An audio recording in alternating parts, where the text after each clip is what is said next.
obrigada a todos que estão aqui, tá? Meu nome é Isabela Vono, eu sou fonoaudióloga, sócia, uma das sócias, né, da Fonomais Fonoaudiologia.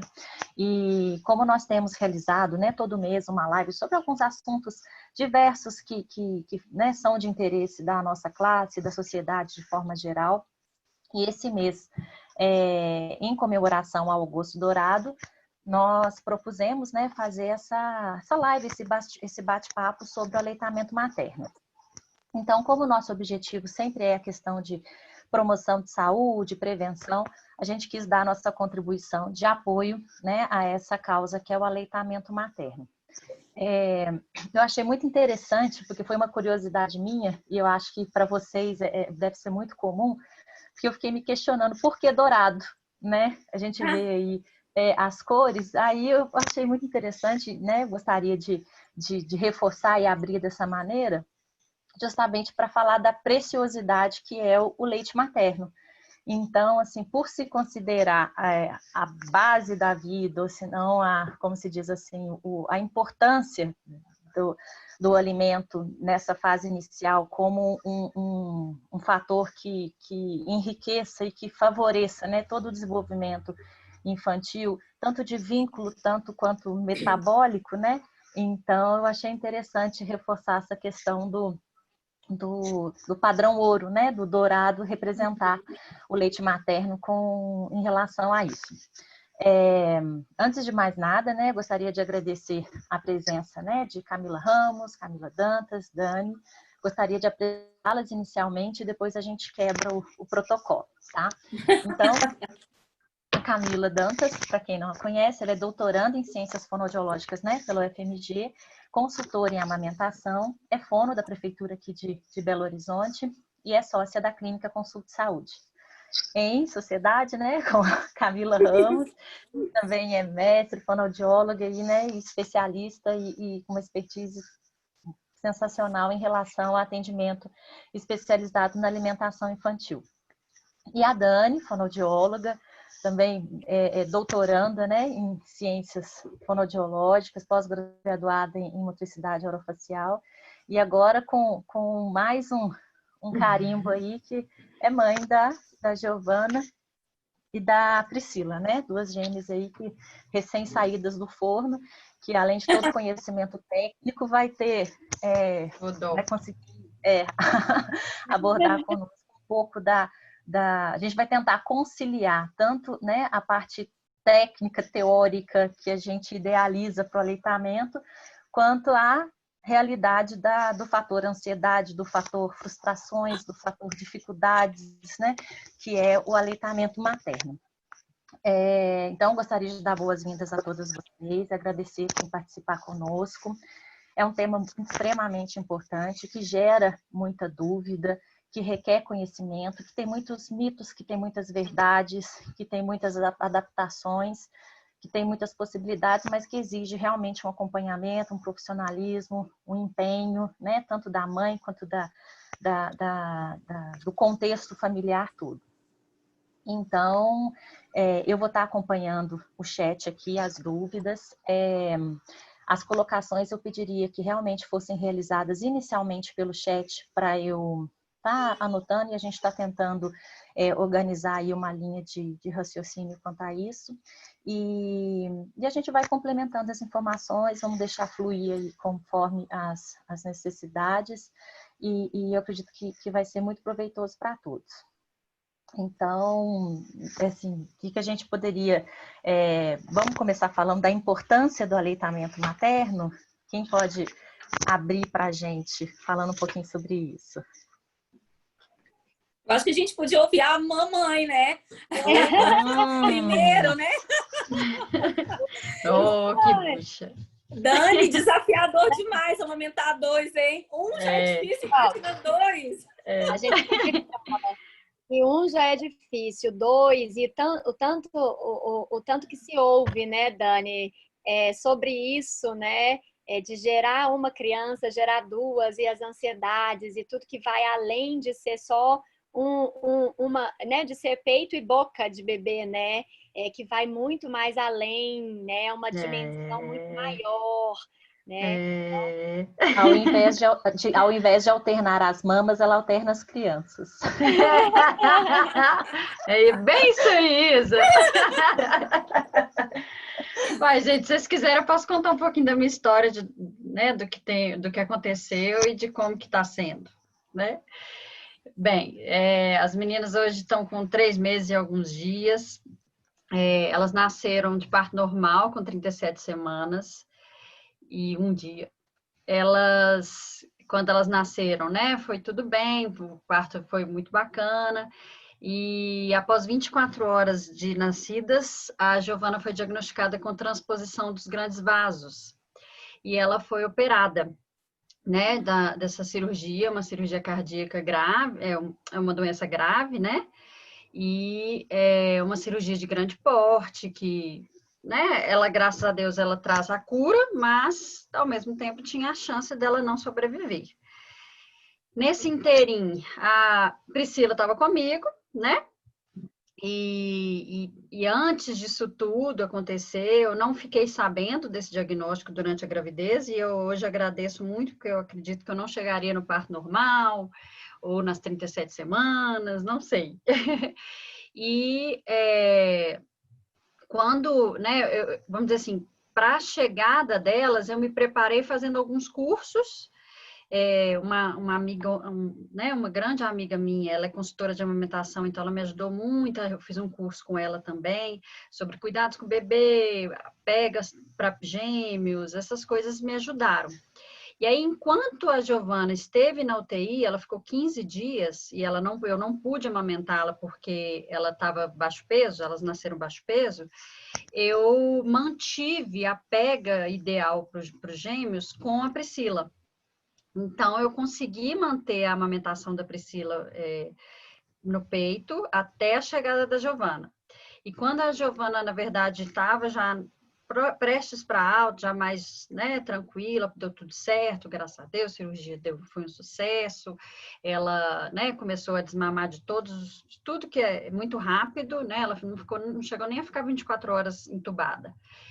E aí ela já evoluiu muito rápido, ela ainda no oxigênio, eu consegui já começar a fazer o treino, teve, né, a avaliação fonoaudiológica, e a gente viu a sucção. Lógico que nessas primeiras 24 horas que ela esteve comigo, a gente fez a sucção, ela tinha uma sucção melhor até do que a da Priscila, e aí a gente perdeu esse tempo. Durante esse tempo dela na UTI, eu chegava lá, eu ia vê-la 2 vezes ao dia. Chegava lá, metia o dedinho lá dentro, dava uma estimulada. Ninguém olhava lá, olhava pro outro, ninguém estava olhando, vou lá. Aí eu fazia. Muita gente sabia que eu era fono, chegava lá, não é minha área de atuação, né, gente? A expertise é das 2 Camilas aqui. Eu sou de uma área totalmente oposta. Eu chegava lá e muita gente falava, você é fono. Eu falei, não, aqui eu sou mãe. Aqui eu não sei nada, eu não sou nada. A única coisa que eu mantive para tentar estimular um pouco de sucção foi isso. Dela sugar o meu dedinho, e aí meu marido ficou com ela quase 24 horas por dia, enquanto eu ficava em casa e indo e voltando, e fazendo ordenha para poder dar na sonda o meu leite, sabe? Foi assim que foi surgindo. Quando foi possível fazer a avaliação, a gente fez a avaliação, ela sugou até bem, fez mais uma segunda sessão, e aí ela foi melhor, e foi melhorando, e aí desenvolveu uma pequena traqueomalácia, esperada por conta da intubação, né? Mas mesmo assim a gente conseguiu manter, ela foi melhorando a sucção, já foi para casa já sugando. Então, assim, foi assim, tudo muito bonito, muito rápido, sabe? Muito bom, sabe? Mas o que foi fundamental foi o preparo, eu acho, né? Da pessoa me ensinar sobre pegas, sobre, né, o que vocês vão falar mais aí, sobre posição, né, melhor para elas. Lá no hospital também eu fazia com a Giovana a melhor pega, que vocês vão falar, né? Por exemplo, eu usava muito a pega invertida, ainda não estou usando muito. Eu usava muito pega invertida com as 2. Então, assim, foi muito gostoso, assim, mas foi mais fácil do que eu esperava, para ser sincera. E a questão do bico de peito, essas coisas, eu acabei não preparando muito, não. Não sei se a Camila lembra, que eu estava grávida ainda, a gente se encontrou numa das aulas que teve, foi a única, né, Camila, infelizmente, por causa da pandemia. Foi da pandemia. Aí eu falei, não, Camila, eu não estou fazendo nada, toma um sol. Ela falou, não, nem sol você vai tomar uma vitamina D. Eu falei, eu tô sabendo, mas mesmo assim eu tô fazendo. É o que mentalmente me acalmava, tipo assim, tô preparando para esse momento, assim, sabe? Mas eu falo que, assim, de toda forma, foi uma vitória, porque eu poderia ter perdido as duas nesse processo todo, né? Uhum. A Priscila poderia não ter pegado por conta porque tem confusão de bico, porque, querendo ou não, quando eu não estava aqui em casa, eu estava com a Giovana, quem estava com ela me ajudando, não teve coragem de dar copinho, eu até pedia, mas não é comum, né? Tia que ajuda, né? Mãe, né? Não tem muito realmente eu falar assim, Dani, não, eu não sei dar esse trem de copinho, não, vou dar, não. E aí eu tive que dar mamadeira para Priscila desde o início, e aí mesmo assim eu lutando com o peito. E lá ela não tinha nada. Então, assim, ela poderia voltar já direto para mamadeira, mas eu insisti. E tô nessa até hoje. Tô insistindo. Hoje as duas estão indo bem. E por ironia do destino, eu volto a trabalhar logo mais e elas estão praticamente exclusivas mesmo de peito. Uau! No peito. Então, assim, eu falei, meu Deus, logo agora que eu tô voltando. Mas eu já fiquei feliz de ter conseguido, né? E é isso que vocês falaram, e é o que a Isa falou mesmo. Eu não consigo fazer tanta alternância de peito, mas eu consigo alternar menino. É uma num peito, outra no outro. Tem vezes quando uma tá muito estressadinha, eu coloco as duas para mamarem ao mesmo tempo, tipo assim, eu coloco as duas na pega invertida, ou então, que é o que está acontecendo cada vez menos, ou então eu faço, pego, por exemplo, a Priscila começa no peito direito, vai para o peito esquerdo, já está saciada, vejo que está saciada, eu devolvo para quem está me ajudando, né? E pego a outra e faço também mamar os dois, porque também já fiquei sabendo que cada vez mais os estudos estão mostrando que o leite ele não tem mais aquele negócio de o leite bom no início, o leite, né? Diz que é tudo igual, isso me animou, sabe, de fazer isso. Porque antes, no início, eu ficava meio neurado. Nossa, eu vou dar o melhor leite para uma, depois o pior leite para uma, depois o melhor leite para outra. Mas aí me falaram isso, desse estudo, eu falei, que ótimo. Então, isso me alivia também. E me ajudou também, sabe? De falar assim, então, bora. Então, porque tem horas que a menina parece que a criança estressa de ficar talvez numa posição só, o corpinho deve doer, né? Aí eu mudo. Ou então tá começando a dormir, eu mudo de peito. E vou fazendo. Desse jeito, assim, sabe? Não sei se é isso, assim, que vocês queriam muito saber, mas é isso que eu tenho feito. Um final feliz. Graças a Deus. Tá dando certo. Que bom, Dani. Vontade, Camila. Isso. Dani, eu acho que você explanou muito bem. Eu acho que dá para a gente já poder falar um tanto de coisa, né, Mila? Em cima de tudo que você disse aí, né? Eu acho bem legal você começar a falar que você já estava numa situação especial de ter 2 bebês, né? E que quando a gente tem um bebê, a situação já é desafiadora, né? A gente vive numa sociedade que cobra muito da mulher, né? Ter que amamentar, nasceu, né? Então, assim, igual você já disse aí, olha, do copo, a gente já tem algumas coisas que tem uma cobrança, né? E que às vezes é uma cobrança interna. E a gente tem que passar a olhar mais para tudo que está em volta, né? Então, olha, você foi surpreendida com situações especiais de gemelares depois de uma questão cardíaca, né? E que não, em hipótese nenhuma, inviabilizou ou impossibilitou o aleitamento, mas que você consegue ter o aleitamento, você consegue oferecer para elas o seu leite, elas conseguem, o importante, né? Você está numa situação prazerosa, as bebês estarem crescendo, estar nutridas, né? A gente está num cenário em onde a família está bem, tranquila, de forma segura, né? Eu acho que isso é ser bem-sucedido. A gente costuma falar muito isso, né, Mila? O aleitamento bem-sucedido é você ter uma família tranquila, uma mãe que tem que estar tranquila, né? Uma alimentação segura, prazerosa e que os bebês estejam desenvolvendo, né? E não só um crescimento, né? A gente fala que tem que ser saudável não só no crescimento físico, mas também tem que ser saudável emocionalmente falando, né? Porque isso é muito importante. Então, quando a sua tia fala assim, eu sempre comento com as famílias, quando as avós ou as tias falam assim, eu não sei dar copinho, eu acho que a gente tem que ouvir isso, porque se a gente vai dar de qualquer jeito e a criança engasgar, isso é muito mais sério do que só pensar que eu tenho que dar para não desmamar, né? É um esforço que essa família faz. Eu acho que a primeira coisa, como profissionais, nós temos que abrir os olhos para a situação de cada família. Com certeza, o aleitamento materno é tão importante, né? Quanto à segurança alimentar da criança e dessa família. Então, a gente sabe que tem benefícios inúmeros para a mãe, para as crianças, né? Para a sociedade. A gente está numa semana que a Isa começou a falar, né? Do mês do Agosto Dourado, que é um planeta mais saudável, mais sustentável. A gente sabe que é uma forma de alimentação, inclusive, que garante o futuro aí de novas gerações, das próximas gerações, né? E a gente sabe que é infinitamente inquestionável, né? Essa importância do aleitamento materno. Mas não adianta eu levantar só a bandeira do aleitamento materno, mas eu não ajudar as mães, que eu acho que aí entra um outro fator que você colocou aí, que você foi em busca de ajuda, né? Eu acho que isso, só te interrompendo um pouquinho, Camila, foi uma coisa que me chamou a atenção na fala da Dani, puxando um pouco de sardinha para o nosso lado, tá, Dani?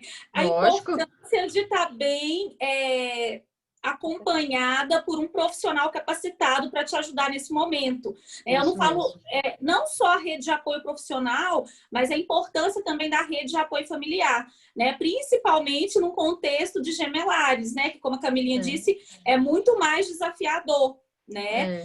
Então, eu acho isso foi importante, né? Eu gosto sempre de falar, né? Quando a gente faz cursos de consultoria de pré-natal, faz os cursos, né? Nossa, pré-natal, gente, deveria fazer. Eu fiz mesmo antes, e você fazer o antes te ajuda, porque você se prepara para o que vem. E é o que você falou. Tem uma amiga minha que ela fala, ela é mãe, ela fala uma coisa assim, que ser mãe é aceitar. Você tem que aceitar. Aceita que você não manda em nada. Então, você vai ter que aceitar o que vier também. Lógico que você vai fazer a sua parte. Você vai tentar ajudar, você vai se paramentar das informações, vai ter a sua parte psicológica ali, né? O seu instinto e tudo mais, ok. Mas você também tem que aceitar que é uma criança ali que também tem seus... né? Tem muito a fazer para você, né? Licença, e aproveitando uma fala que a Dani mencionou, e você mencionou agora a questão do pré-natal, então vocês como consultoras, o que, digamos assim, abordar anteriormente, que a gente já, tipo assim, a importância do aleitamento, gera essa expectativa do querer estar apta ou estar o mais, adequado, estar assim mais, acho que é apta mesmo para ter um aleitamento adequado. Então você mencionou questão de sol, questão de alimentação, o formato de bico, o que pode ser feito em termos de orientação durante o pré-natal para que a mãe tenha um possível aleitamento satisfatório. Então, Isa, e aí voltando um pouco na fala da Dani, né? Quando a gente conversou, né, sobre, né, quando a gente se encontrou lá em março, né, Dani, que a gente conversou um pouco sobre isso, falei, Dani, fica tranquila que a recomendação do Ministério da Saúde, né, já desde uns 5 anos atrás, é que não se prepara mais a mama para amamentação, mas isso não significa que essa mãe não precisa se preparar para amamentar, né? Então, diferente. nas consultorias de pré-natal, né, claro que além de enfatizar qual que é a importância do aleitamento para a mãe, para o bebê, para a família como um todo, a gente sempre gosta de focar, né, Camilinha, sobre o que é uma pega correta, né? Quais são os pontos que a mãe tem que observar, até para evitar que, por exemplo, surja uma fissura de mama ou um outro problema pior. O que é um posicionamento correto? Então, a gente leva um avental com as mamas, leva o boneco, coloca a mãe para segurar o bebê em diferentes posições, né?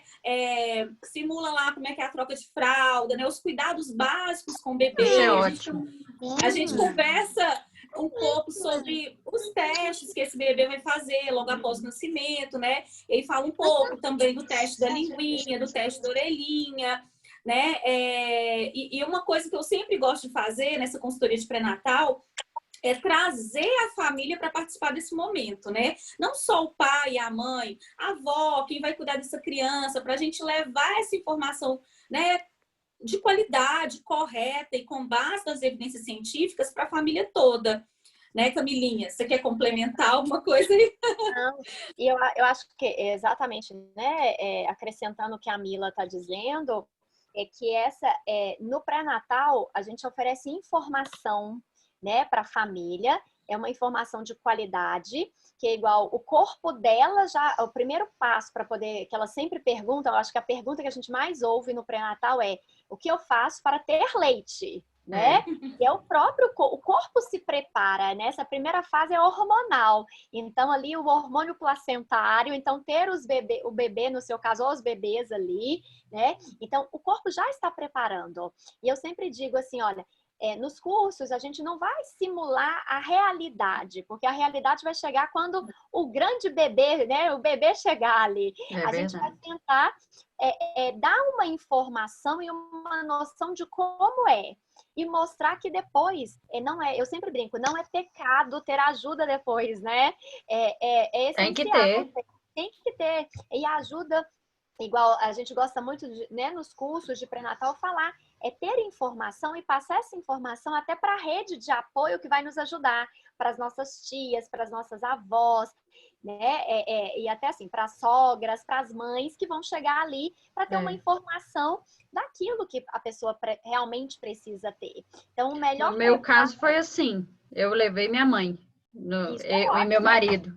Foi eu, meu marido e minha mãe. Isso, no e a curso gente antes. cada dia mais os companheiros e as companheiras, né? Elas estão muito mais presentes, elas querem buscar informação, porque a melhor forma de preparo é a informação mesmo. E saber o que fazer ou o que não se deve fazer, né? E também abordar, igual a Isa já começou a falar, os mitos, né? E as verdades sobre o que envolvem o aleitamento. Né? Igual a Mila falou que vocês conversaram, né? O sol, né? Não vai evitar a ferida, mas não vai prejudicar. Você vai tomar vitamina D ali. Isso mesmo. Isso mesmo. Sabe outra coisa que me fez muita diferença? Nesse caso, a minha amiga, né, que é consultora, ela foi no hospital, dentro das 24 horas. Então, antes até nesse processo que a Giovana ainda estava comigo, ela esteve lá comigo, me mostrou de novo. Lembra, Dani? Como é que é? Aí a gente fez, sabe? Então, assim, foi muito bom. A presença dela logo após o nascimento. Então, assim, a presença de um profissional especializado igual vocês, realmente fez toda a diferença para mim. Lógico que eu, como fono, eu já estudei isso lá atrás, lembra alguma coisa? Lembra, mas não é minha área de atuação, não é o que eu faço todo dia, não sei. É o que eu falava e eu repetia. Meu marido estava até me lembrando nesses dias mesmo, que eu falava isso muito. Eu falei, gente, eu não sou fono aqui, eu sou mãe.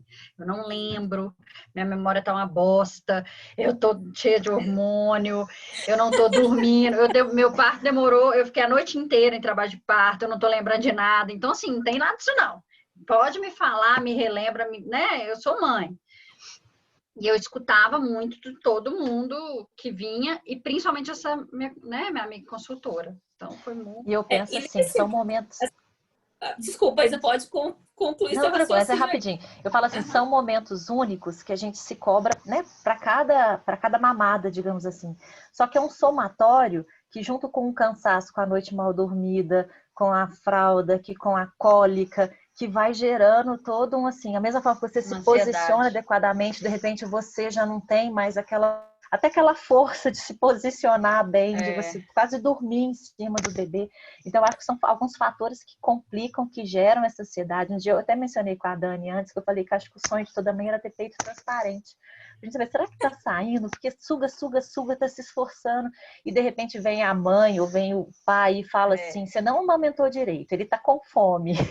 Você não fez isso. Aí você tem aquela cobrança. Será que na próxima vez vai ser mais produtivo? Não. Então, assim, e os artifícios mesmo, né? Quando a própria mamada não se dá de forma natural. Então, não sei se é aconselhável ou não. Espero que vocês abordem um pouquinho sobre isso. A questão, às vezes, tanto dos posicionamentos, das pegas, dos bicos artificiais. Não sei como vocês lidam com isso. Só fazendo... Pontua, por favor. Pontual com relação à fala da Dani, que você acabou de falar aí, né? Eu só queria enfatizar a importância, né? Já tinha falado um pouco da rede de apoio, mas a importância do pai, né? Que às vezes o pai fala assim, isso é muito comum nas consultorias, né, de pós-parto. Ah, mas eu não posso dar o peito, né? Mas eu não tenho leite. Mas pode ajudar de uma série de outras formas, né? Pode colocar para rotar, pode trocar uma fralda, pode ajudar em alguma tarefa ali, rotina da casa, pode trazer preparar água. Um lanche, levar água, exato, né? Eu acho que a participação, né, do pai nesse momento, do companheiro, da companheira, seja lá quem for, é fundamental para o sucesso dessa amamentação, né? E aí, só fazendo uma outra abordagem também, né? Outro dia, uma pessoa que também trabalha com amamentação, ela estava comentando assim comigo que ela criticava uma mãe que estava em aleitamento misto, sabe? E daí eu falei com ela assim, não, mas aleitamento misto também é amamentação, isso precisa ser valorizado, né? Então, assim, cada pequeno passo que essa mãe dá, né, tem que ser valorizado, porque amamentar realmente não é fácil. Dani, eu vou te falar uma coisa, a gente não está preparada para ser mãe, a gente não está preparada para amamentar, porque quando eu tive a Maria Clara, há 9 anos atrás, eu já trabalhava há 7 no HC, na UTI NEL, no alojamento Canguru, né, Camilinha? Camilinha é minha parceira aí de longa data. E assim, eu achava que ia ser tranquilo, que eu ia tirar de letra. E foi terrível, foi um caos. Eu tive todos os problemas possíveis e imagináveis. Chupeta, que é isso? Filha de fono, não sou chupeta, não. Primeira noite do Maria Clara em casa, eu desesperada. Pelo amor de Deus, vai na Araújo e compra uma chupeta. Eu não sei mais o que fazer com essa menina. Esfolada, o peito sangrava, eu chorando, ela chorando do outro lado. Gente, foi um caos. Não, não é fácil, não. Não é. Dani, não adianta ter experiência ou não ter, que nessa hora a gente é só mãe, a gente precisa ser cuidada, sabe? Eu queria ser cuidada pelas minhas amigas, sabe? Então, assim, a Tati me ajudou, a Camilinha me ajudou, a Paulinha me ajudou. Eu tive uma boa rede de apoio. Mas, assim, mesmo assim, foi muito difícil amamentar pra mim. Eu consegui, e era uma só ainda. Você é uma guerreira, eu tô achando o máximo. Você sucesso total. Não, eu não sei, não. Fazendo. Não, mas eu vou contando ao longo aqui. Não, eu vou contando ao longo aqui, que não é tão bonito assim, não. Vou contar, mas é porque eu falei o básico, mas eu vou contando aqui os percalços. Calma que não é tão lindo, a gente sabe. Mas, enfim, né? Eu acho que do mesmo jeito que o padrão de sucção do bebê vai se aperfeiçoando, a gente vai entrando ali nos eixos, né? As coisas vão se adequando aí ao longo do caminho, né? Mais fácil não é. E eu acho que uma questão, assim, que acaba sendo muito difícil realmente para a gente são os aspectos emocionais mesmo, né? A Camilinha até começou a falar um pouco sobre isso, que nesse momento, né, a gente está cansada porque a gente dorme mal, né? A gente está exausta, né? Tomar um banho, lavar a cabeça é um sonho, né? Isa tem 2 também, sabe? Né? Lavar cabelo, tomar um banho demorado, isso é um luxo, né? Eu lembro que eu ficava de camisola o dia inteiro, fedendo a leite, era assim, né? Era o dia fedendo a leite. Assim, isso mesmo. Tá? Então, assim, ninguém conta isso pra gente também, né, Dani? Não. Eu tive engurgitamento mamário porque uma Pois delas é. estava no UTI. Não é fácil, não. Não. Então, assim, as campanhas de amamentação, isso causa até um certo... Eu acho que até pro emocional da mãe é ruim, né? Porque as campanhas do Ministério são todas mulheres lindas, maquiadas, sorridentes e com o bebê lá recém-nascido no braço. Isso não é a maternidade real. Não. Né? Então, eu acho assim que tipo, ninguém fala isso pra gente, né? Todo mundo fala assim, né? Amamentar é lindo, amamentar é isso, amamentar é aquilo, né? Mas assim, amamentar realmente não é fácil e requer uma rede de apoio profissional e familiar pra gente dar conta desse processo. Porque senão a gente não dá. Né? E eu falo para vocês que 90% das consultorias, né, Camilinha, que a gente faz, a mãe chora durante o atendimento. Né? Ela chora e tem que chorar. E tem que chorar. Chorar, né, faz parte do processo. A cobrança é muito grande. Nessa fala, né, que vocês estão falando, né, da prática, né, mesmo, eu não sou mãe, mas, né, auxilio muitas mães aí nesse caminho. Mas é tia de um monte de menino, falando, né? Eu acho que Tia, então, tia de trigêmeos, né, também, que lutei aí para os meninos mamarem aí, foi uma luta. Só.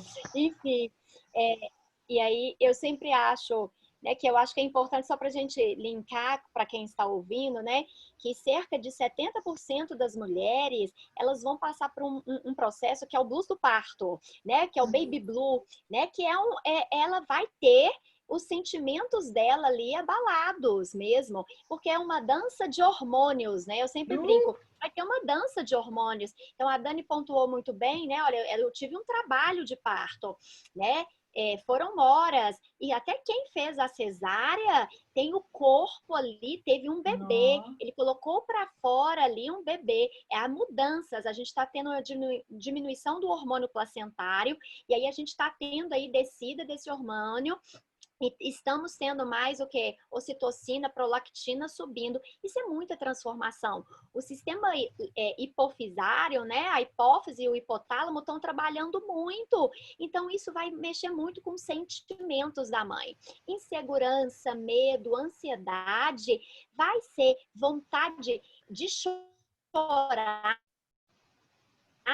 É muito comum, não configura que essa mãe tem uma depressão, né? A depressão, ela vai ser, num caso, muito menor. Então, esses primeiros 15 dias são dias de muitos sentimentos ali que vai e volta. A pessoa chega e fala assim, que gracinha, parabéns. A mãe vai pensar assim, nossa, eu tô me sentindo péssima, que horror. Eu não sei se eu sei ser mãe. Por causa da cobrança e a autocobrança também, né? Ninguém contou, igual a Mila tá falando, cadê a minha maquiagem, meu cabelo bonito, penteado, né? E meu peito farto ali, amamentando, né? Tudo lindo. A Dani deve ter pensado assim, cadê a foto dos dois meninos, que eu sei que você vai mostrar a foto dos dois bebês, mas assim, ninguém me disse que era difícil fazer isso toda hora, me falava que era só para pôr os dois de uma vez. Que sonho que é esse, né? De pôr tão rápido assim, dois para mamar. Então, a gente sempre fala, o baby boom, Carla, acontece. Eu lembro Pode quando falar. eu fui fazer o curso, que é uma coisa imbecil que eu vou falar aqui, mas eu juro por Deus, é engraçado mesmo, que assim, quando eu virou, não, porque põe os dois, né, você vai dar os dois ao mesmo tempo. Aí eu falei, eu quero assim, porque demora menos tempo, gostei, quero assim. Aí eu falei, mas alguém vai ter que trazer o segundo para você. Foi mesmo? Mas é isso. Eu tinha lembrado que eu não dou conta de trazer o segundo. E aí eu ficava assim, gente... Todo mundo pensa assim. Porque é tão bonito na foto que o negócio tá pronto. Você fala, já vai chegar, eu vou conseguir trazer as duas assim, ó, segurando e vou fazer. Não, alguém tem que trazer para você. O jeito que a gente fala põe os dois ao mesmo tempo, só que a gente não mostra como é a dinâmica de colocar dois ao mesmo tempo. Não, tem uma foto que eu vou mostrar que é eu, tipo, tentando arrumar. Vocês vão ver. Agora a gente está em tempo de pandemia. Pois é, a gente está em tempo de pandemia, mas eu criei o hábito, quando a gente faz um tempo adequado, uma visita à maternidade ou no próprio hospital, realmente quando a gente visita a família, eu levo uma lembrancinha para o bebê e eu faço questão de levar uma coisa pessoal para a mãe. Porque eu falo assim, a gente fica tão em segundo plano, criança vai ali, leva o sapatinho, leva a roupinha, leva o body. Aí na hora que você entrega um mimozinho para a mãe, é para mim. Aí você fala assim, é para você. Tipo assim, você tem que ser presenteada. Porque o foco fica tão na criança. E essa questão justamente do alguém me valoriza é muito importante. Então, assim, eu acho que a gente precisa, né? Então, assim, trabalhar essa autoestima, trabalhar esse empenho, porque realmente, assim, é um trabalho árduo. E eu falei assim, é importante e é prazeroso e é sofrido ao mesmo tempo por questão dessa cobrança contextual e tudo. Eu acho legal que a Dani colocou também aí, né? Que ela falou nos primeiros dias, a gente tem brinca, a primeira semana, a segunda semana, elas são semanas difíceis, né? Porque aí ela falou, teve engurgitamento, né? E aí, então, a gente está lá no momento emocionalmente abalado e o nosso corpo, que aí a pergunta da mãe é se eu vou conseguir ter leite, né? E o corpo dela está se preparando. Então, saiu a placenta, começa a ter ali aumento da ocitocina e da prolactina. Então, hormonalmente, vai ter a descida do leite, que é essa apojadura. E a mama vai ter um aumento aí mais súbito. E aí, o que ajuda a regular aí é ter bebês sugando. E no seu caso, você tinha aí um fator aí emocional que estava abalado, uma só, né? Então, ainda tinha uma questão. E o seu corpo estava ali para ter volume de leite para 2 bebês, mas só uma estava retirando. E aí você ainda tem nesse primeiro início o engurgitamento, que vai causar um desconforto, que tem que ter um manejo. Porque assim, se é dó, eu não sabia como é que era. Tem um negócio. Camila, quando eu chegava à noite, eu tremendo igual uma vara verde. Eu tremia, mas eu tremia com muita força e suando a cama inteira. Suor turno, tremor, era né? Muito tremor e febre. Sabendo que minha obstetra muito atenta, me ajudou, falou, ó, engurgitamento mamário, faça o favor de tirar leite. E quem diz que eu tinha cabeça para tirar leite? Quem diz que eu tinha força para tirar leite? Então, era muito assim, minha mãe, minha filha, tira, eu sei que você está cansada, mas você tem que tirar, senão você não vai dormir. As 3 horinhas ou 2 horinhas que a Priscila for dormir, você vai ter que tirar o leite, porque aí você fica nessa coisa, e ainda bem que tem alguém para te cobrar um pouquinho, ou te falar com jeitinho, tira, para você não sofrer, porque essas coisas assim, e eu falei, gente, como é que tem a ver meu peito com suor, com tremor, mas tem, com febre, e tinha, né, e tinha a ver, então assim, aí você fala, meu Deus do céu, ainda tem mais essa, então assim, tem o lado ruim, quando a pessoa não tem o leite, não tem, é difícil dizer, né? Quando não consegue dar certo a questão, né, da descida e tudo mais, mas também tem outro lado, quando no meu caso, por exemplo, quando, sei lá, seu bebê e teve uma icterícia, teve que voltar, ficar um tempinho né, tomando um pouquinho de luz. Então, muitas vezes a gente não sabe o que é isso, e fica assim, gente, por que eu tô acordando banhada no suor? Era leite que tá guardado ali no seio. E esse não sabe. E a apojadura, né, é o momento crítico da amamentação. Realmente, dentro da consultoria de pós-parto, é o momento em que a maioria das consultorias vão acontecer.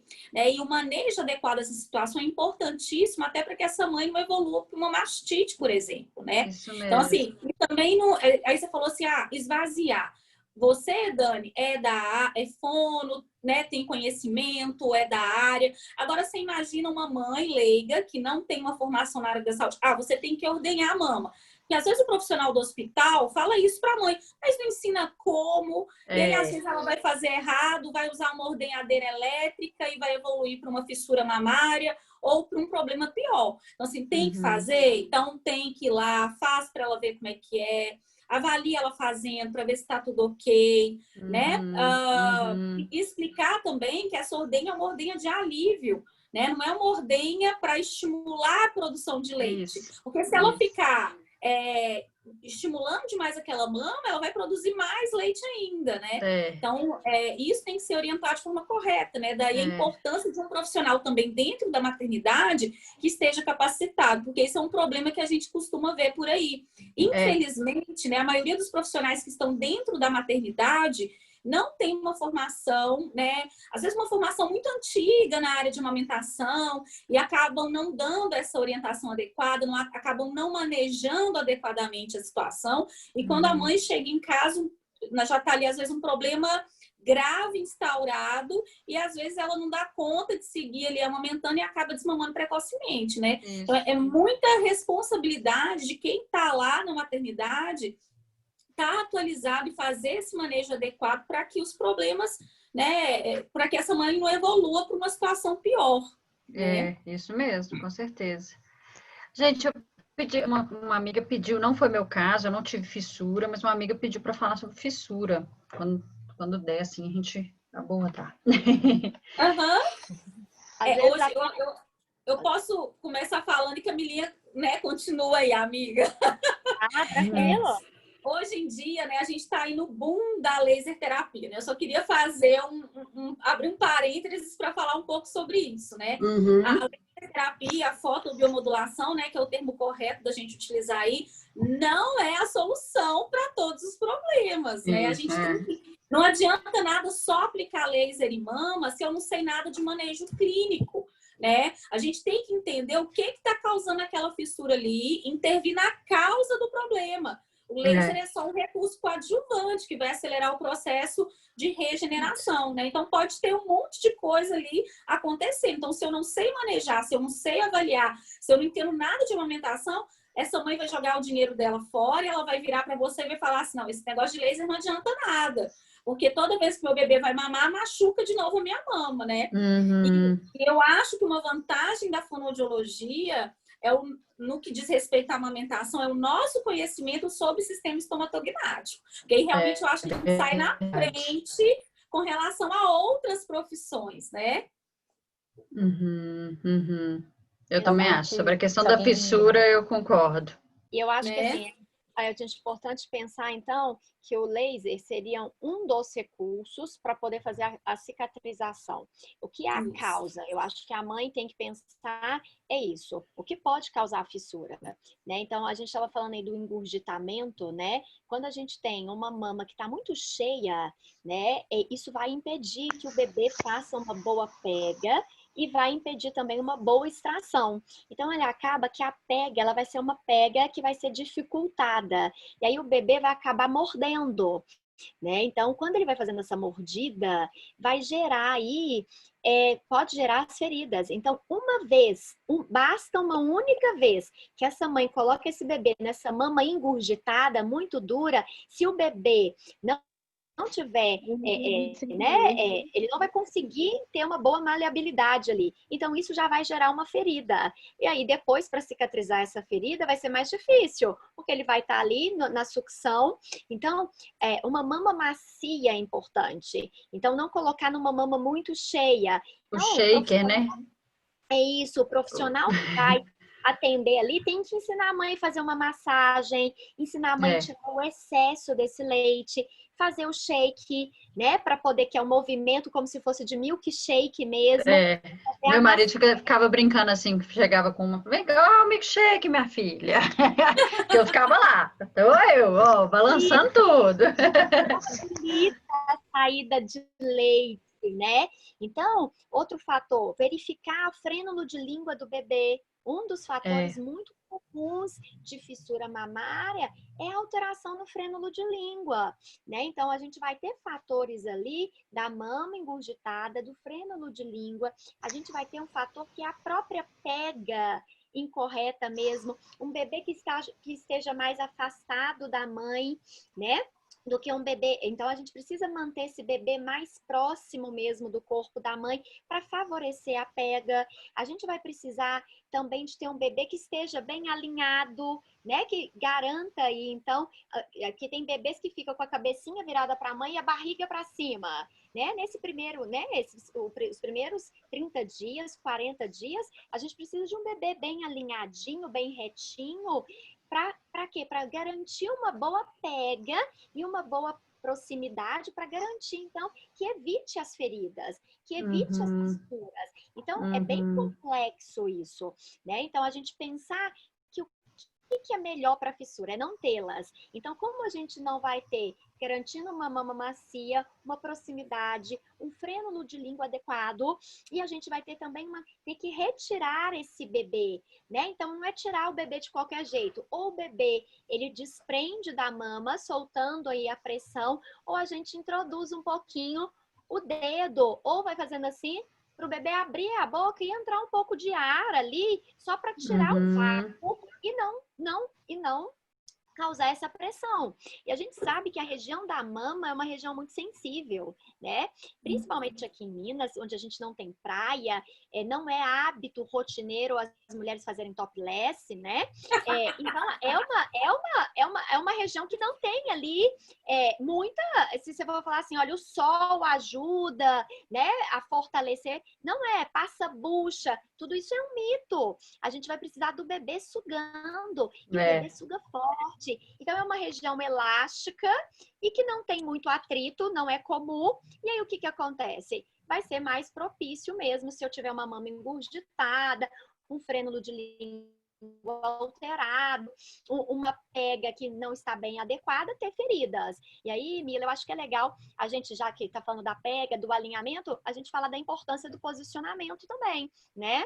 E a gente vê aí falando. Né? Posso só dar um adendo sobre a questão do posicionamento? Uma coisa que eu acho que me ajudou, eu sou sempre uma pessoa que eu não pegava em neném, eu não tenho traquejo, não era meu, não é. Aí eu falei, não, aí minha mãe até falava assim, minha filha, quando é seu, você vai ver, o negócio flui, pelo menos assim, você vai ter jeito para pegar. E realmente, quando elas nasceram, eu consegui, eu nem pensei nisso, é meu, peguei. Quando eu fui pegar, e principalmente ao fazer a pega invertida, eu tinha que segurar a cabeça.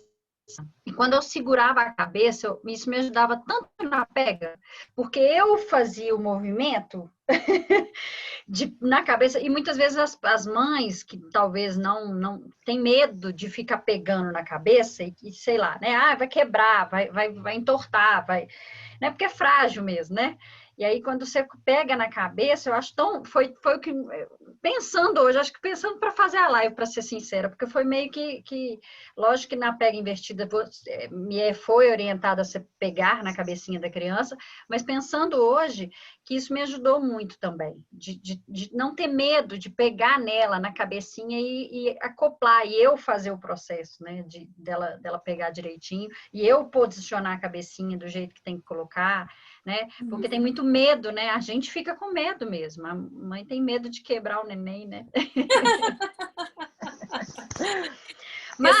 Mas minha mãe ajudou uma... Ela falava assim também, mãe, né, gente? Virou para mim e falou, minha filha, como fala, gente? Pé de galinha não mata pinto. Então, fica tranquila, pega, né? Então, pega.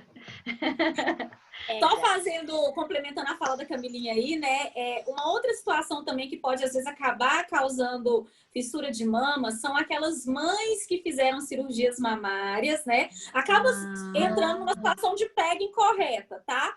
Porque o que acontece? Principalmente quando há reconstrução de areola, né? Aquele complexo areolo-mamilar ali, ele fica pouco elástico, né? O mamilo não chega onde tem que chegar dentro da boca do bebê, que seria ali na junção do palato duro com o palato mole. Então, esse bebê tem dificuldade de manter a pega, perde essa pega com mais facilidade, por esse mamilo ser pouco elástico, né? Cirurgias de mama, gente, podem impactar...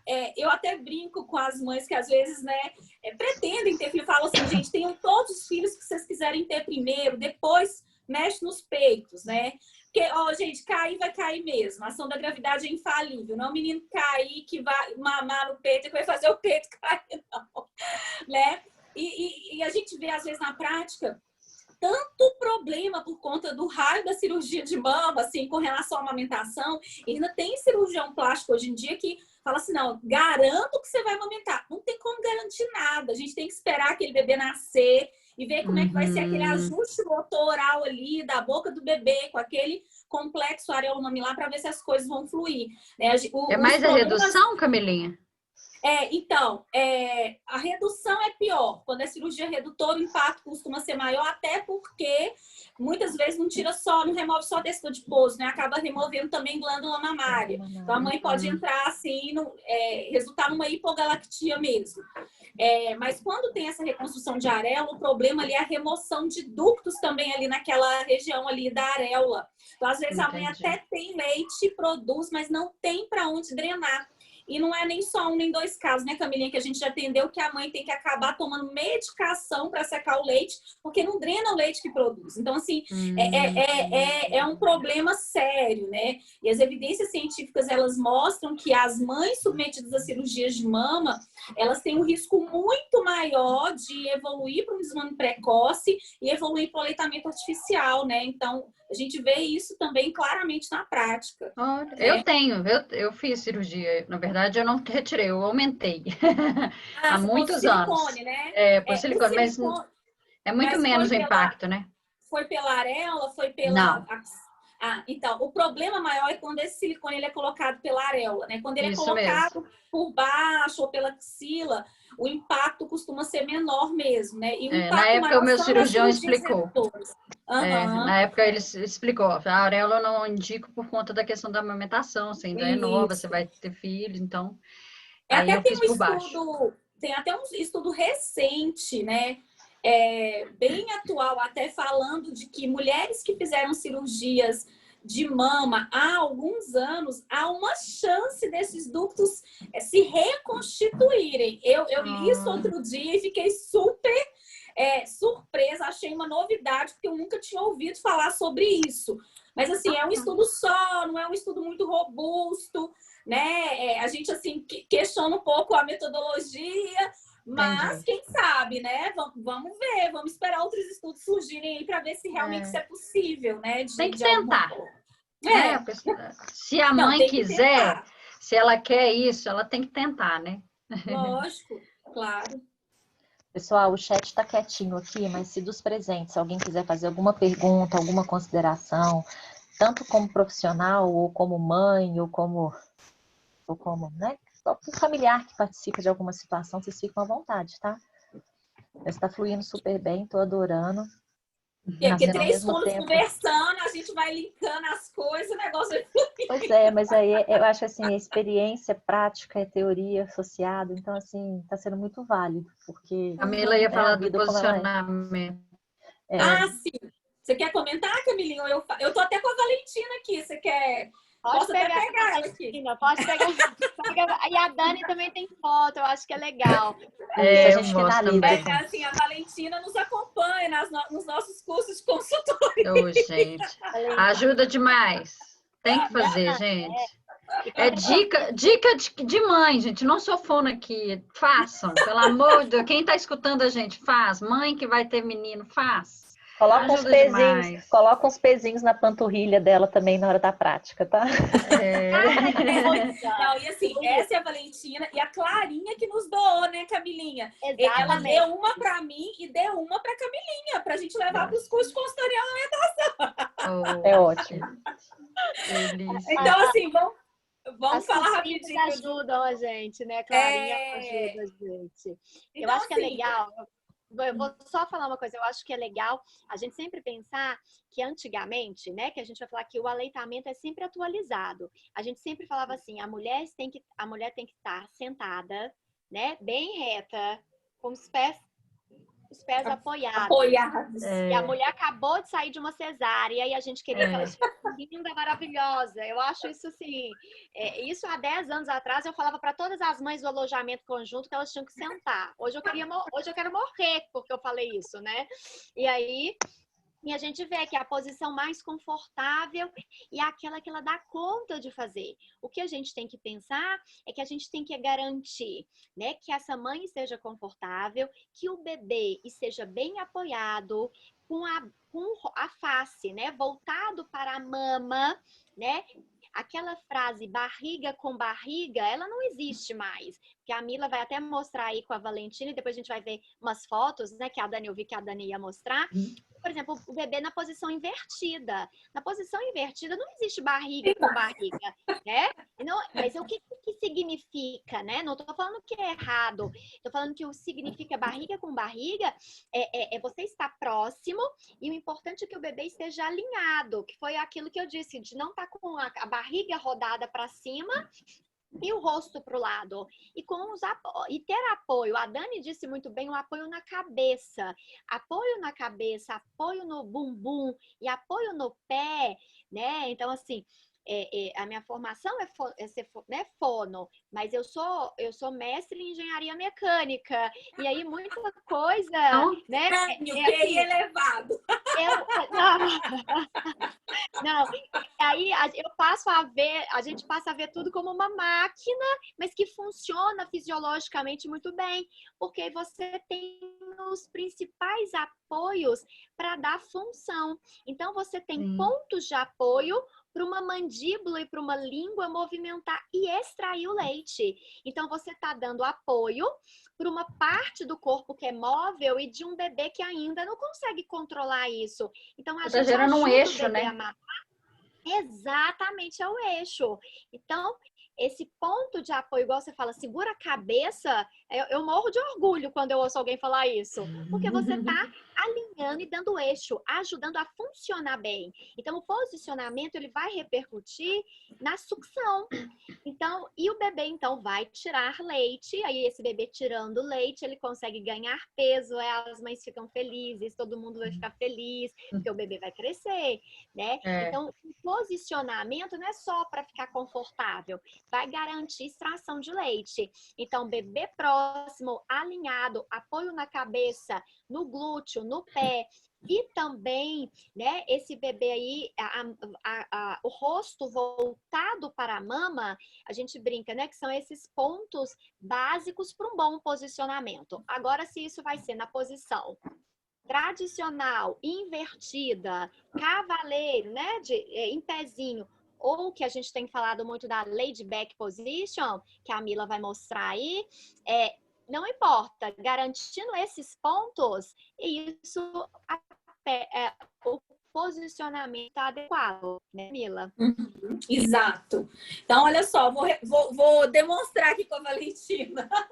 Ô, Dani, se você quiser demonstrar ao vivo, fica à vontade. Ô, minha filha, eu acho que, se Deus quiser, elas já estão dormindo lá embaixo. Que bom! Bom, então a posição tradicional, né? Cabecinha na altura do cotovelo, os pontos que a gente geralmente orienta a mãe a observar, né? O antebraço apoiando as costas, mão até o bumbum. E como a Camilinha falou, é importante a gente dar um apoio para os pés do bebê para favorecer esse alinhamento biomecânico aí, né? Entre cabeça, pescoço, né? Cabeça e tronco, principalmente.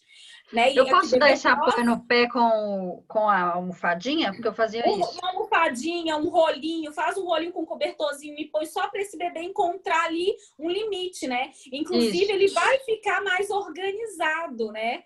Porque quando, até pensando em questões de esterogestação, né, de quando ele estava dentro do útero, que ele encontrava um limite para os movimentos, se a gente põe um apoio para esse bebê aqui, ele encontra um limite para o movimento do membro inferior e se sente mais seguro, acaba ficando mais organizado, né?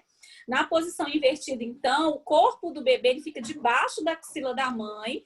Mais uma vez, a gente tem que dar apoio aqui na cintura escapular. Eu preciso dar um apoio aqui na cintura escapular para permitir que esse bebê movimente bem a articulação temporomandibular, né? E consiga fazer os movimentos de língua de forma adequada. Então, eu apoio aqui a palma da mão nas costas do bebê, indicador e o polegar. Apoio a cabecinha desse bebê. Da mesma forma, eu vou dar um apoio para os pés do bebê. E nessa posição, a gente sempre orienta a mãe, mesmo que ela não tenha uma almofada para amamentação, que ela coloque um travesseiro ou uma almofada, né, para ajudar a sustentar o peso do corpo do bebê. E na posição de cavalinho, o bebê, não sei se está dando para ver, vou tentar abaixar aqui um pouquinho. Ele fica sentado mesmo, né, na perna da mãe, com as perninhas fletidas. Da mesma forma, eu vou dar o apoio aqui na cintura escapular e na cabecinha da mãe, do bebê, e ele fica de frente aqui para a mama da mãe, né? E a laid back position parece um cavalinho, mas o bebê fica apoiado sobre o abdômen da mãe, ele não fica sentado na perna. Ele fica, o corpo dele sobre o abdômen da mãe e, mesma forma, apoio na cintura escapular, na cabecinha do bebê e dá um apoio para os pés desse bebê. É muito utilizada essa posição, por exemplo, em mães com hipergalactia, por exemplo, ou reflexo de ejeção aumentado, em que a gente orienta essa mãe a amamentar com o tronco levemente inclinado para trás, para que esse leite desça, né, contra a ação da gravidade. Daí a gente consegue controlar melhor o volume e melhor a coordenação desse bebê. Né? Então, é uma posição muito usada nessas situações. Tá? Bacana. Eu queria fazer colocação do chat aqui, tá? Primeiro, agradecer a Polly, que está nos prestigiando lá do Chile, também mamãe da Joana. Ela ressaltou a importância, né, do posicionamento e da orientação que ela teve para favorecer o aleitamento materno. Beijo da família Fonomais, Polly, saudades. E Aberta. Eu ia já perguntar se a Polly. Deixa eu só aproveitar. Eu já ia perguntar se a Polly é a Polly mesmo. É a Polly Arão. Nossa, ela, que legal que a Joana nasceu. Eu não estava sabendo. Ai, que bom. Parabéns, linda, Polly. cabeluda. Ô, menina cheia de cabelo. Bom, muita saúde. E a Berta, ela fez algumas colocações pedindo que vocês abordassem sobre o bico intermediário de silicone e especificamente se vocês teriam experiência com bebê que apresente retrognatia e a mãe com mamilo curto, se o bico de silicone seria conveniente ou não. Então, assim, os problemas do bico intermediário de silicone, na verdade, assim, a gente, de rotina, né, a gente não recomenda, mas é aquilo que a Camilinha falou no início, né, a gente tem que avaliar cada situação, cada dupla mãe-bebê, cada caso é um caso, né, quais são os possíveis problemas do bico intermediário de silicone. O bebê pode realmente fazer confusão de bicos, assim como ele faz na mamadeira, né, porque o que acontece? No seio, o bebê tem que abrir bem a boca, os lábios ficam virados para fora, a língua fica mais anteriorizada. No bico de silicone, a boca fica mais fechada, o lábio geralmente fica invertido, a língua fica mais posteriorizada. E daí ele acostuma com aquele padrão e tirar esse intermediário é um problema. Né? Além disso, do risco da confusão de bicos, né? Como tem ali um plástico ali em cima do mamilo, né? do complexo areolo-mamilar, esse bebê acaba tendo que fazer mais força, né? Um esforço maior ainda para sugar. Isso pode levar à perda de peso, pode dificultar o ganho de peso desse bebê, faz com que esse bebê não faça uma ordenha adequada dessa mama. E aí, num primeiro momento, essa mulher evolui para um engurgitamento mamário, mais a longo prazo, ela pode evoluir para uma diminuição da produção láctea. Se esse intermediário ele não for adequadamente higienizado, há o risco também de candidíase mamária. Então, assim, eu vejo na prática clínica, né, Camilinha, e aí eu vou, né, Camilinha trabalhou muito tempo também no Sofia, né, e a gente vê que né, eu recebo esses bebês do Sofia na atenção básica, né, que eu acabo servindo de referência para aqueles bebês que nascem ali, e eu vejo que tem sido prescrito com muita frequência, não só no Sofia, tá, gente? Em outros hospitais também, né? Muitas vezes sem uma necessidade real, né? E aí acaba trazendo muito mais problema do que solução. Então, eu acho que a gente tem que avaliar cada caso. É um caso, tem que avaliar cada situação, não tem receita de bolo, mas os riscos eu vejo que são maiores do que os benefícios. Então, como diz uma amiga nossa, né, Camilinha, a gente tem que ser eternamente responsável pelo intermediário que indica. Então, se você indicou, você tem que tentar tirar o mais rapidamente possível, né? Se realmente for possível tirar o intermediário dentro daquele contexto. Vou deixar a Camilinha complementar. Aí, eu acho que a Mila explanou bem sobre o bico de silicone. Mas eu acho também que, por exemplo, a Berta coloca uma situação que é bem né, corriqueira, né? Que é aí a retrognatia com mamilo curto. E eu acho que aí o que a gente tem que pensar exatamente, a gente vai ter que verificar se o bebê ele já nasce retrognata, mas se esse mamilo é curto, ele precisa sugar até para ajudar nessa, na protrusão mandibular.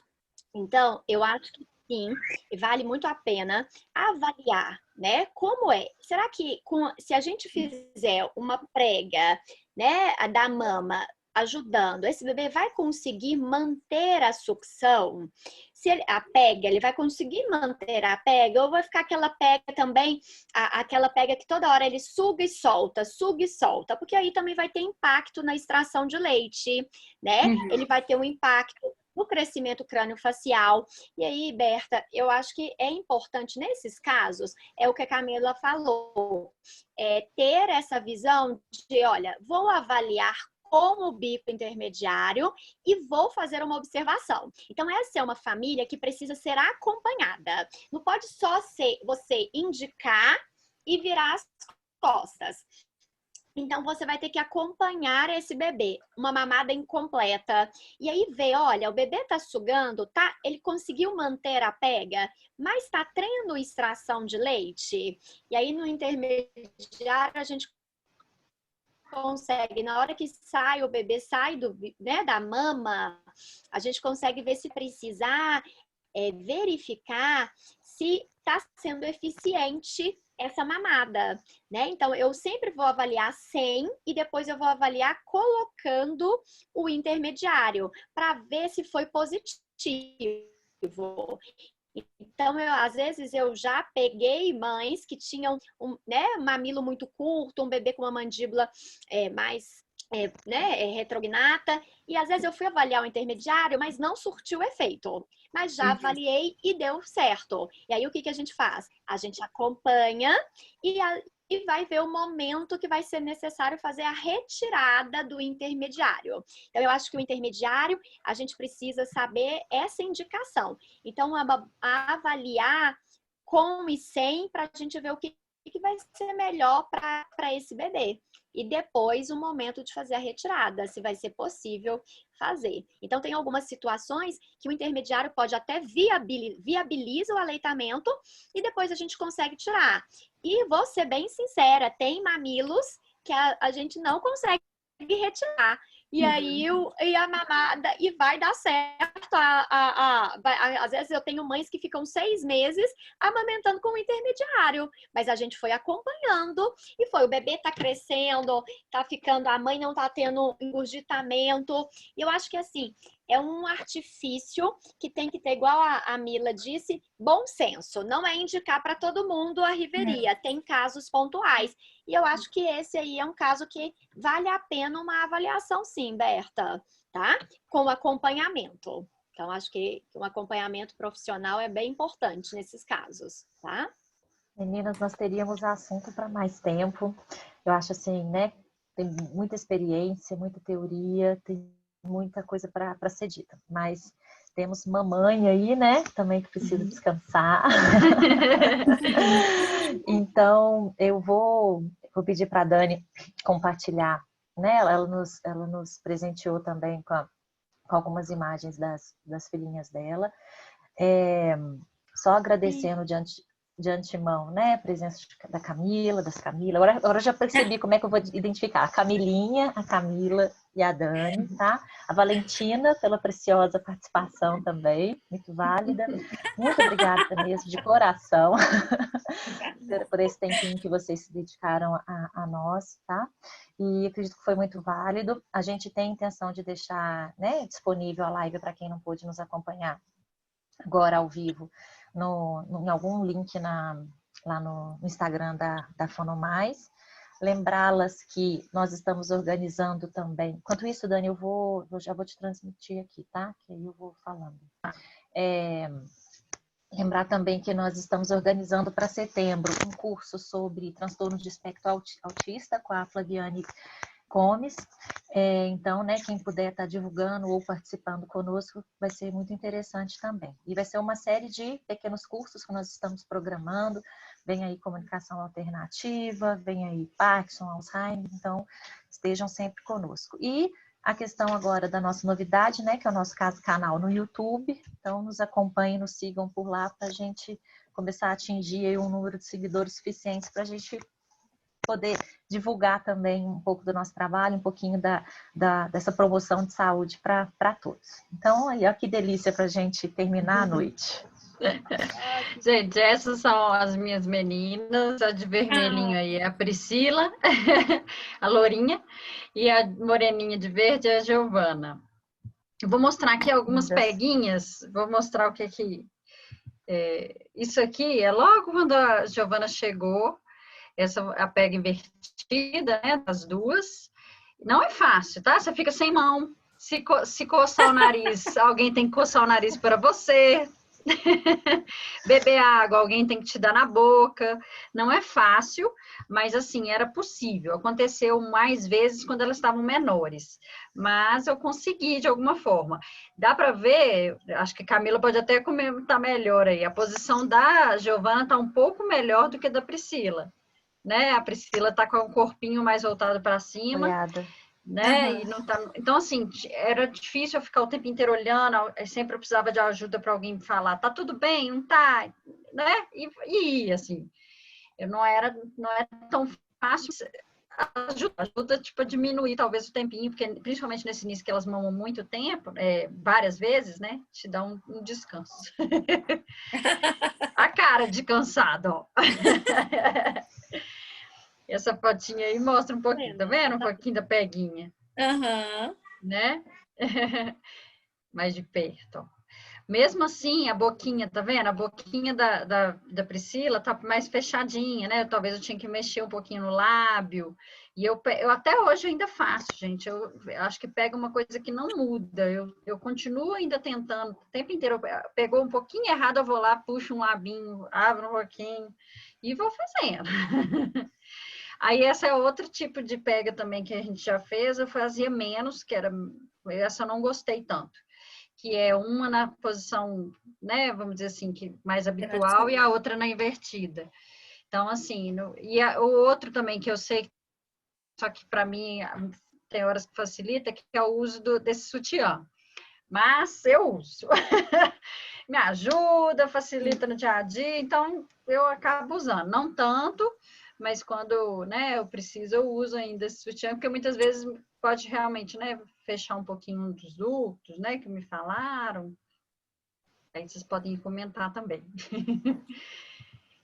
Aí que eu tava falando que é o negócio de tentar pegar e tentar orientar e tentar. Tá vendo eu colocando a mão na Priscila e tentando fazer ela pegar direito, e aí eu tô meio sem mão, porque eu tô tentando segurar uma menina, com a outra eu tô tentando arrumar a cabeça, então assim, não é fácil não. Essa daqui é bonita, é foto, para tirar foto e falar, olha que lindo, mas isso aqui é a realidade. Isso aqui é como acontece mesmo, não é fácil, tem que ficar atento o tempo inteiro. Muitas vezes dava muita dor nas costas nessa posição, porque por conta disso, da falta de mão que me dava uma agonia de não conseguir, sabe?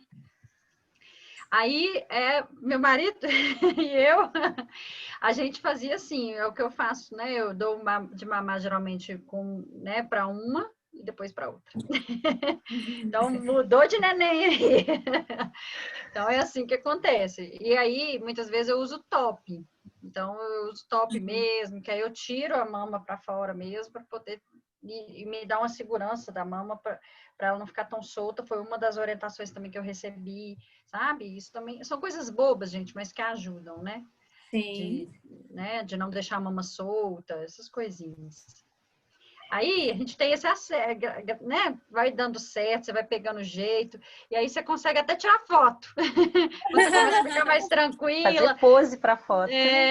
Então, hoje em dia tá tudo bem. Eu tô mais calma quanto a pega delas, né? Elas estão mamando cada vez mais, assim, 10 minutinhos, elas são super efetivas. Eu brinco até, acho que elas sabem que tem alguém na fila, então elas já andam bem, mas eu sei que o neném também vai ficando mais rápido, né?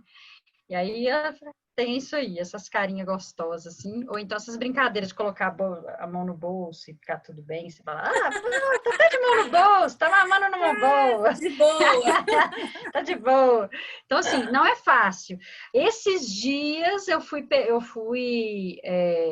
fazer pela primeira vez aquela deitada, com as nenenzinhas, com a neném deitada e eu deitada também. Então, assim, uma coisa que eu não tinha nem, não, eu nunca vou fazer isso. Aí eu tentei esses dias, deu certo. Então, assim, é tentativa e erro. Eu senti muito isso. E quando não der certo mesmo, pedir ajuda. E perguntar, e orientar, né?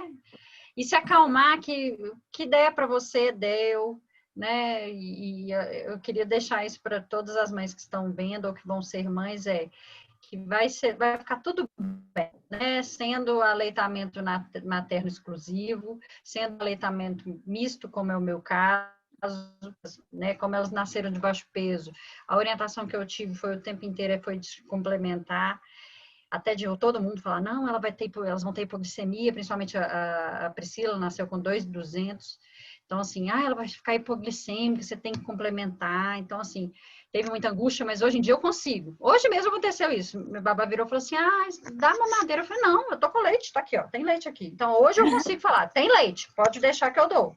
Mas isso só porque agora, porque antes eu falava, não, verdade, pode me dar. Aí dá mamadeira, e tá tudo bem também, ter passado por isso e tá hoje um pouco mais segura. Acho que a gente, é o que você falou, né, Camilinha? A gente aprende, os nenéns estão aprendendo, né? A gente vai aprendendo todo mundo junto e você vai ficando mais seguro também. Tá. Verdade. É isso tudo, né? E se não der certo, gente, fique tranquila que, ó, amor líquido se dá em qualquer qualquer coisa. Aquela foto que tem daqueles nenenzinhos, uma amamentando com uma mamadeira, uma no peito e a outra na sonda, para mim, é aquilo, é lindo É mesmo. verdade. Aquilo ali que deveria ser a campanha de amamentação, né? É verdade. Que qualquer que seja o amor, ele né, isso é bom para você, né? Eu, como mãe, eu queria deixar esse recado.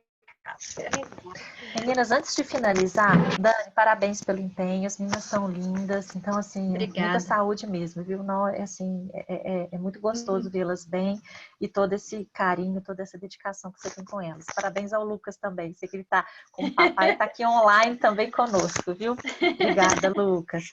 Aqui, só para a gente encerrar, mas não deixando de comentar aqui no site, que foi feita uma colocação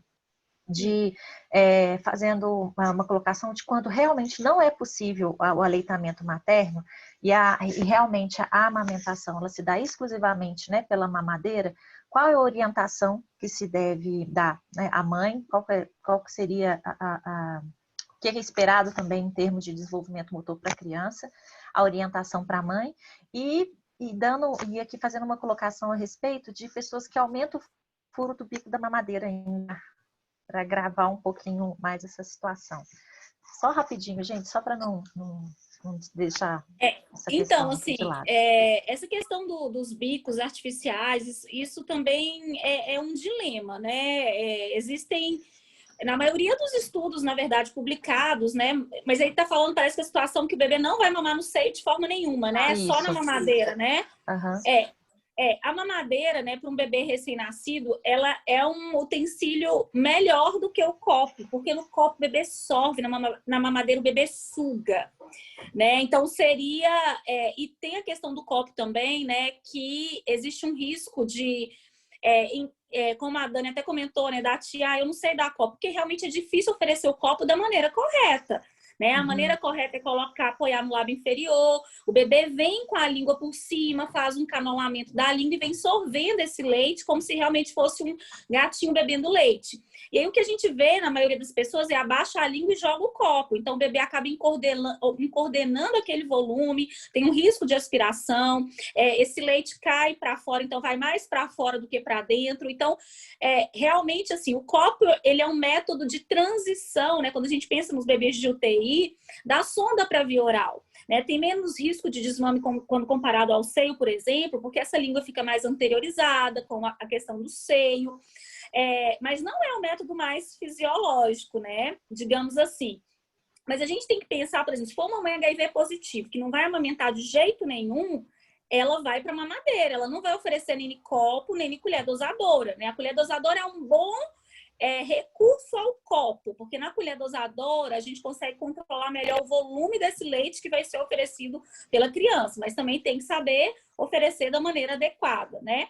Então, seria melhor a mamadeira do que o copo nessa situação para um bebê que não vai amamentar, por exemplo, no caso de uma mãe HIV positiva, porque ele precisa sugar até para desenvolver, né, a musculatura orofacial, desenvolver adequadamente os ossos da face, porque no copo ele só vai sorver, né, e deglutir, ele não tem aquele movimento rotatório da mandíbula, né, que vai ajudar no crescimento adequado dos ossos e da musculatura. Então, acho que a gente tem que pensar um pouco nisso aí. Mas eu acho que a Camilinha pode complementar, né, porque ela lá da biomecânica, né, ela sabe muito mais sobre isso do que eu, né, esse povo da engenharia biomecânica. Não, eu acho, Isa, né, da pergunta, eu acho que é importante que ela perguntou também do furo, né, aumentar. Eu acho que, então, é o que a gente fala, nas condições, às vezes, que as mães, né, não querem, a gente pode ter mães que têm condições, que não podem amamentar, e mães que não querem amamentar. Eu acho que isso é uma realidade que a gente tem que entender. Então, se vai ser dada a mamadeira, eu acho que é importante. Estão me ouvindo? Sim. Vocês estão me ouvindo? Sim. Sim. Eu acho que é importante a gente pensar, é o que a gente fala que é uma oferta responsiva da mamadeira, né? Que a gente sempre ensina as famílias ao peito, então a dar mamadeira. Então, o primeiro fator é um bebê que ele esteja sentado de 60 a 90 graus, uma mamadeira, a gente sempre costuma deixar a mamadeira virada e deixa o bebê sugando. Só que aí a gente tem que pensar, igual a Mila tá falando aí, né, na questão mecânica da história. O bebê faz uma pressão negativa e a mamadeira vai descendo o líquido. Então, se fica parado o tempo todo na boca do bebê, vai descendo. E isso atrapalha a regulação de fome e saciedade. Então, a Viviane perguntou, eu acho, Vivi, que a gente tem que orientar a família sempre a dar a mamadeira bem posicionada. E uma coisa que a gente quase nunca orienta e que tira isso aí, tá fazendo com que o bebê perca a autorregulação, é oferecer a mamadeira enquanto o bebê tá sugando. Eu deixo a mamadeira e o leite ali. Na hora que ele para dar a pausa, ou eu tiro a mamadeira ou eu abaixo o nível do leite, né? Porque ao invés de ficar lá na boca, eu abaixo, o bebê respira, para de descer o leite, tá? E depois, na hora que ele volta a sugar, a gente volta com a mamadeira para a boca da criança, ou a gente volta, ou inclina de novo a mamadeira, né? Então, assim, porque às vezes a gente tem a mania de deixar assim, deixar mais na horizontal e deixar o bebê tirar. Isso é super importante. E eu falo isso, gente, como eu já trabalhei muito em hospitais amigos da criança, a gente tem um tabu de falar de mamadeira. E já tem uns anos pra cá que eu tenho perdido esse tabu. A gente tem que falar de mamadeira, sim, do jeito, de um jeito bem natural mesmo. E uma outra forma responsiva é isso que a Vivi tá falando, que é de aumentar o furo, né? Então, bebês recém-nascidos, eles têm que estar com o menor furo possível. Acho que O menor furo fabricado. À medida que esse bebê cresce, então ele vai, principalmente ali por volta do 4º mês, que a gente já tem um outro crescimento, a possibilidade de mudar esse furo. Então a gente tem que orientar a família que gosta de aumentar o furo para mamar mais rápido, perguntar à família por que ela quer aumentar o furo, por que ela aumenta. Às vezes, porque eu acho que o bebê está mamando muito devagar. E a gente explica que é importante para o desenvolvimento do bebê esse furo menor e que o bebê tem um tempo, o bebê tem que mamar no tempo dele, não no meu tempo, né? A gente vai pensar aí de 20, 30 minutos, é o que eu espero para uma criança mesmo, para um bebê pequeno. 30 minutos, 20 minutos, mas a gente quer que o bebê mame a mamadeira em 2 minutos. E aí perde a autorregulação, tá? Então eu acho que a gente tem que ter essa oferta que a gente... E existem artigos falando sobre isso, depois quem quiser pode entrar em contato que eu faço, que chama a oferta responsiva da mamadeira. Então, para a gente também dá para, acho que a Dani falou uma coisa certa, não é só amamentar, que é o líquido, né, em forma de amor. A gente pode dar uma mamadeira aí, sim, de forma responsiva, pensando no desenvolvimento alimentar da criança, já se a família está bem resolvida com isso. Eu acho que isso é tranquilo, né? E que a gente tem que ter olhar para a família sem julgamento. Eu acho isso importante, tá? Meninas, só tenho a agradecer, muito obrigada. Desejar um bom descanso a todos. Como eu falei, é um tema muito interessante, é um tema muito rico, e o nosso objetivo, como eu falei, é esse apoio ao aleitamento materno, divulgar o papel do fonoaudiólogo na atuação pré, na atuação pós. Eu acho muito importante você ter o conhecimento para esse tipo de atuação, ter um lado técnico e humano ao mesmo tempo, porque assim, o que eu achei que ficou muito claro é porque nem tudo são flores, e você respeitar esse tempo, você respeitar esse cuidado, você elevar a autoestima, tudo isso é muito importante para a mãe que tem todo esse cuidado e tem, claro, essa intenção de desejar sempre o melhor para o filho, né? E de ter o olhar para a criança, de ter o olhar para a mãe, de ter o olhar para o contexto, porque a nossa atuação ela acaba direcionando a esses três pilares. Então, se alguém quiser encerrar, dizer alguma coisa, só para a gente finalizar mesmo por causa de horário. Mas assim, muito obrigada em nome da Fonomais, viu? Eu queria agradecer o convite, Isa, né, da Fonomais, né, em seu nome também. Eu amo falar de amamentação. Para mim é um prazer estar aqui, né, compartilhando um pouquinho do meu conhecimento, né, com vocês, junto com a Camilinha, com a Dani, né, que está vivenciando. Não, Dani, mas experiência prática é muito importante, vivência, né? Faz muita diferença, sim, é super importante, sim. E eu só queria complementar a fala da Dani aí, né, e da Camilinha, falando da importância da gente acolher, né, o desejo da mãe, não só com relação ao uso dos bicos artificiais, mas também no que se refere à amamentação. É claro que o nosso objetivo enquanto consultoras em amamentação é orientar, é falar um pouco, é falar dos benefícios, da importância, mas a decisão ela é da mãe e a gente tem que acolher essa decisão, né? Isso eu acho que é muito importante. E eu acho que a gente é a melhor mãe que a gente consegue ser, sabe, Dani? Que a gente, né, Isa, a gente, assim, né, Dani, eu vou te falar uma coisa, é preocupação pro resto da vida, tá? Só muda de etapas, de fases. Tô sabendo, tô vendo. Mas eu acho que a gente é a melhor mãe que a gente consegue ser e tá tudo bem, tá tudo certo. Com certeza, com certeza. A gente tenta fazer o melhor, né? Eu também queria agradecer, aproveitar que eu peguei a fala. Você ia falar mais alguma coisinha, Camila? Não. Então tá. Fique à vontade. Queria agradecer demais, assim, não tenho nem palavras realmente para agradecer, porque eu realmente não me julgo tão né, sabedora das informações, porque não é minha área de atuação, mas é o que você falou, né? Eu tenho minha vivência, o que eu pude contar para vocês, eu contei. Não contei tudo, ainda tem muita coisa aí que passou em relação à alimentação. Como a Isa falou, o tempo não dá para a gente falar tudo. E se alguém quiser, né, ter algum papo amigo, pode me procurar que eu estou à disposição, porque realmente nesse momento a gente vê, quando você vira mãe, você realmente vê como que é importante ter um apoio, ter uma rede de apoio, como você falou, Camila, e realmente o puerpério, ele é real, ele acontece e você precisa mesmo que as pessoas que passaram por isso ou que lidam com isso, né, profissionalmente, como Camilinha Ramos também passa, para te falar assim, olha, tá tudo bem, é assim mesmo, vamos junto, vem cá, me dá a mão.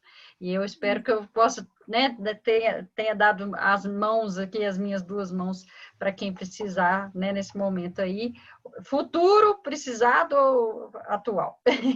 Muito obrigado, pessoal da família Fonomais. É uma alegria enorme estar com vocês. Obrigada, meninas.